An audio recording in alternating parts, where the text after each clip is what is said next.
it was a complete delight to do something a bit lighter, and something that was also challenging in a different way, because there's a misconception that,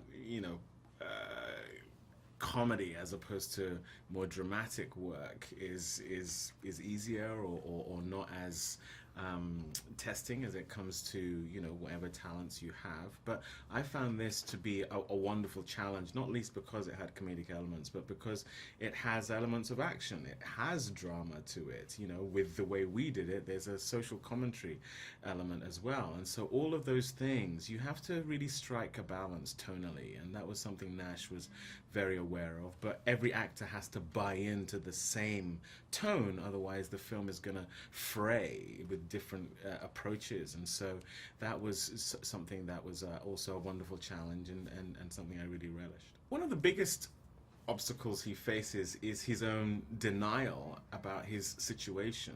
His wife, his bosses, his friends are all ahead of the game in terms of his actual circumstances and what he believes is going to be the case for him going forward. He's someone who believes in the American dream. He's someone who believes in loyalty, and all of these things are contriving to scupper him, basically. And so, one of the great things about the film, for me anyway, is that he catches up with his circumstances and then gets in the driving seat of his own life, and I think that's a pleasure to kind of see.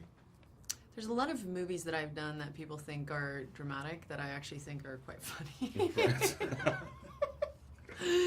So I don't know. I mean, I feel like the movies I like do, the movies that I respond to as a moviegoer, are the ones that kind of cross that boundary. Like, they cross over. You don't know whether they're comedies or dramas. They're just good stories. And so I really, as a producer and as an actor, I just kind of deal with it that way. I look at it as, I guess, just build a character based on truth, and whatever those circumstances are, that's where, within the action of that you find the comedy. And so, as a producer, you definitely say things like, "Is that funny?"